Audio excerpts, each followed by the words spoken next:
Hello guys! Oh man, that was supposed to be super cute and I messed it up. Oh, I can never find a way to start this. Hey guys, my name is Delight Ngugi. Please like, follow, share, comment, subscribe on my channel on YouTube or follow me on Instagram and comment on this video. Let me know what you think. I'm here to talk about Love is Blind, episode 3. We're doing a review. So as usual, I write down tons of notes, which I end up not reading. But such is life. I can never get myself together to just read what I want to talk about. But anyway, let's just jump right into it. At this point, we have 6 couples who fell in love, got engaged, and hopefully, we're hoping they're going to get married. And now, according to the program, they're supposed to be leaving the living facility they used to stay at, and they're going to be taken for a romantic getaway in Mexico, guys, in Cancun. It is beautiful out there. Oh, I really wanted to go to Mexico this year. If it's not for this coronavirus thingy, I'd be planning a trip there. But anyway, so yeah, and what they don't know is that they're all gonna be in one resort. So this is just gonna be dramatic at some point. I just can't wait for it. Now let's talk about how each couple, adjusted to the change, getting to see each other, and now heading out to a romantic getaway, and you guys have to share a room together. Now, let's start with Damien and Gianna. I found them to be a little boring in the previous episode. This episode, they had nothing much going on. They fell in love, of course, got engaged, and once they got to their room, they had some candlelit dinner, dessert, and champagne, and had all this good stuff waiting for them. And they were talking, looked good. And what happened? They talked, got to know each other, and Gianna was a little too forward. For my liking. Again, people are different, but I felt like she was very vocal and a little too forward. Her demeanor is so, I don't know what term to use, but she was just way too forward. At some point, she was telling Damien, it's been 400 and some days since I had, I was intimate with a man, and today it's happening. And you could tell Damien was a little shy, and he just it was a little awkward. He didn't know what to say, and he was just trying to eat his food, oh, okay. But yeah, that was them. Another couple is Kelly and Kenny. They were a little boring also, but the previous episode, they were extremely boring. Here, they were ish-ish, but I liked one thing about them. They decided that they were not going to be intimate together, and to me, that was a good thing. They wanted to know each other, plus it's 4 weeks to their wedding. They can wait. Talk about Lauren and Cameron. Oh my God, guys. Cameron, he's a fine man. And his fiance, she's beautiful. This couple, this is by far my favorite couple, and I just wish them all the best. I really want this thing to work out for them, because I will just be yes, And so yeah, they are so in love. They look beautiful together. There's nothing much to talk about them right now, but they were just flowing really well. I liked everything about them. Amber and Burnett, they were not dramatic, honestly. The previous episode, there's a little bit of ish-ishness, but here, Amber and Burnett are really okay. There's nothing much to talk about them. Now, Jessica and Mark. I already have a problem with them from the beginning. Their foundation, to me, is just totally wrong.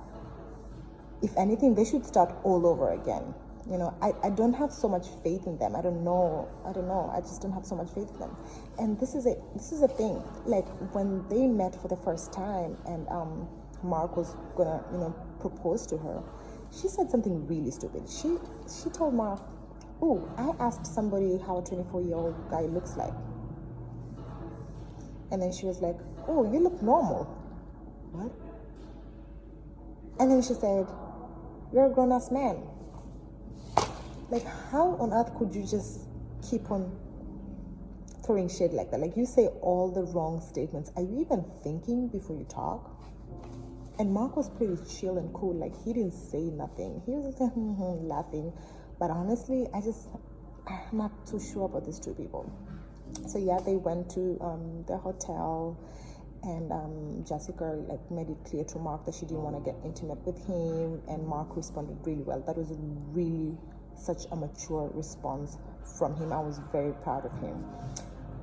But I was really concerned with Jessica, because when they have the interviews and they're just like pouring their hearts out, she kept on talking about the age difference. Now Jessica is 34 and Mark is 24, but she kept on talking about the age difference constantly. Like, I was like, girl, you have a problem with this. And as much as it felt like she was trying to convince herself that no, she doesn't have a problem with it, but when you constantly talk about something like that, you clearly are not okay with it.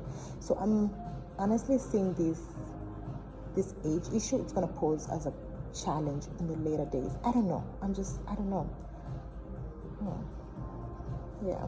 Do you guys think age, can pose as a challenge in a relationship? Like, can people overlook it or not? Carlton and Diamond. This is an interesting couple. So they got engaged too, and when they were at their hotel room, the conversation, like, it wasn't flowing. Like, they were really struggling to connect. Each time one person says something, the other person is like kind of feeling ish about it. Like, feelings are all over the place, and not the good types of feelings. It's like they're like knocking each other's heads for some weird reason. And it was so weird because at the pod, it kind of looked like, they were getting along really well. And at some point, Diamond was like, you know what, I'm just going to go sit by the pool because it looks like this is going to get messy. So she walked away. But you can already tell that this poor communication between those two. So she went and sat at the pool, and so she asked him, what's going on? Like, I feel like you're hiding something and things are just not okay. What is going on? And at some point, he was like hesitant, didn't want to say what's wrong, like, and she kept on insisting, this is a loving fiance. You gotta insist and get some information, girl. You're not just gonna sit there. So she kept on insisting, and eventually he started crying. She's like, what's going on? Talk to me. And he opened up. Guys, I almost fell off my seat. I knew this guy had an issue. So he starts crying, and he's like guilt tripping her to some extent. And he's like, yo, if I tell you you're gonna leave me. Honestly, that is totally the wrong way to begin a conversation, especially a hard conversation. You shouldn't be telling somebody that if you know you're gonna drop a bombshell on them, So he kept on saying, you're gonna leave me. And she's like, just tell me what's wrong. And he's like, in the past, I don't even know how to put this. He's like, in the past, I've slept with different gender. Like, he's been with men and he's been with women.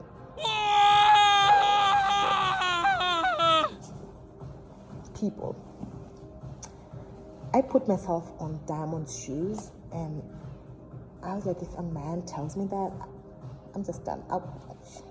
And this is the thing, when he said that, he quickly jumped on the victim side of it.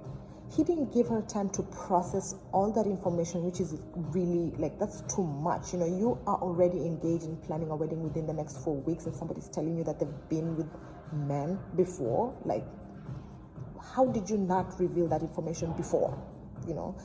So she was just like staring at him, and he's getting upset, and he's playing the victim card and asking her, why do your eyes look blank?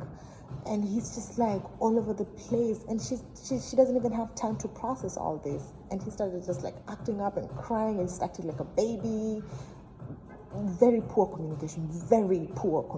Like, he just wanted for her to feel pity over him or something. I don't know what he expected, but it was just nasty.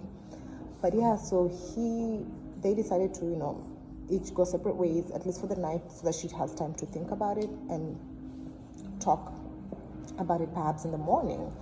But that to me is, oof. I honestly don't know. I don't know how this is gonna turn out to be. But anyway, so that's episode 3. If I've skipped on a couple, maybe it's because they're extremely boring and there's just like nothing to talk about them.